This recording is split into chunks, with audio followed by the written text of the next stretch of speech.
नमस्कार शिक्षक बंधू भगिनींनो, 28 जून ही तारीख जवळ येते आणि शिक्षकांचे जनगणनेचे काम असेल, कौटुंबिक जबाबदारी असेल, त्यानंतर इतर जे काही तुमची कामं आहे तर साहजिकच तुमचा अभ्यास झालेला नसेल. पण जसजशी तारीख जवळ येत चाललेली तसतशी हृदयाचे ठोके सुद्धा तुमचे वाढत जाणार आहे. त्यामुळे ह्या सर्व पेपर 1 असेल, पेपर 2 असेल किंवा विज्ञान शाखा असेल, यामध्ये डोकेदुखीचा विषय जर कोणता असेल ना तर तो बांधवनो आहे तुमचा बालमानसशास्त्र.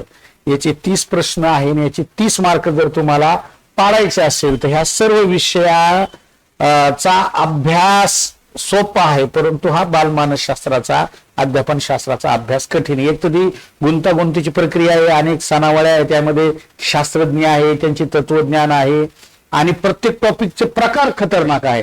म्हणजे आपण अध्ययन प्रतिमाने हे प्रकरण पकडलं तर याचे उपप्रकार 24 आहे. मग परीक्षेत कोणतं येईल, त्याची उद्दिष्ट काय आहे, त्याचे महत्व काय आहे, त्यानंतर त्याचं वैशिष्ट्य काय आहे, ते शास्त्रज्ञ कोण आहे, हे 12 भानगडी लक्षात राहत नाही. तर त्याकरता बांधवांनो मला आवर्जून तुम्हाला सांगायचं की तुमचं बीएड झाल्यावर हा विषय तुम्ही पाहिलेला नाहीये. तुम्ही हिंदीचा अभ्यास केला असेल, मराठीचा केला, इंग्रजीचा केला, गणिताचा केला, परिसर अभ्यासामध्ये विज्ञान सामाजिक शास्त्राचा तुम्ही केला किंवा गणित आणि विज्ञानचा सुद्धा तुम्ही केला, पण हे मानसशास्त्र तुमच्या काय नाहीये, जवळच नाहीये. आणि हा विषय तब्बल मी बांधवनो 2013 पासून टीईटीच्या विद्यार्थ्याला आणि 2011 पासून बीएडच्या विद्यार्थ्याला मी शिकवायचो. तर हे 2013चं आपलं पुस्तक आहे.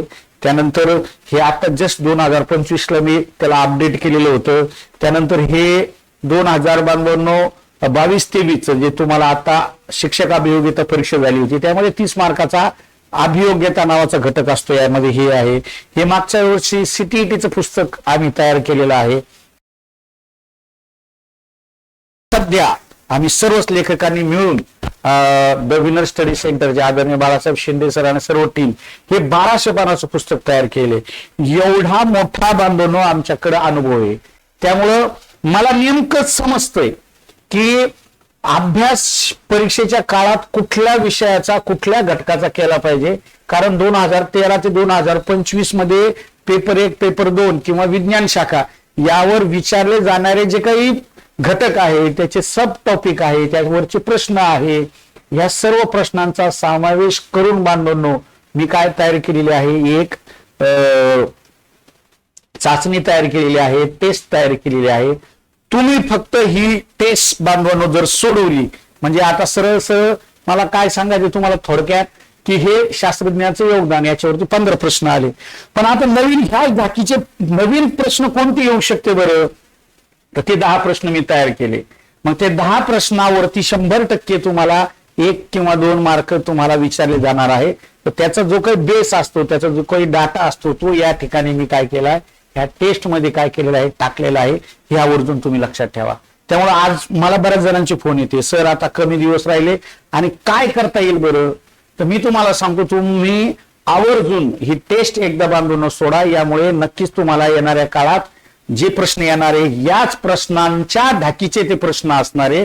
आणि दुसरी गोष्ट, तुम्हाला जर याचा चांगलाच अभ्यास करायचा आहे तर याच ऍपमध्ये या टेस्टमध्ये एक कंटेंट नावाचं काय असतं फोल्डर असतं, तिथं हे जे काही सगळे टॉपिक आहे ह्या टॉपिकचे सगळे रेकॉर्डेड व्हिडिओ मी तुम्हाला टाकलेले आहे. म्हणजे टेस्ट सोडवल्यावर जर तुम्हाला असं वाटलं की ह्या टॉपिक मध्ये मला मार्क कमी पडते तर तोच टॉपिक तुम्ही तिथं जाऊन रेकॉर्डेड बघायचा आहे, ती कन्सेप्ट क्लिअर करायची आणि काय करायचं, सोडवायला लागायचं. विशेष म्हणजे व्हिडिओ पण आहे, टेस्ट पण आहे आणि याच्या पीडीएफ नोट्स सुद्धा आहे की त्या तुम्ही झेरॉक्स करून काय करू शकता, त्याचा अभ्यास अवघ्या 8-10 दिवसामध्ये करू शकता. त्यामुळे घाबरून जाऊ नका.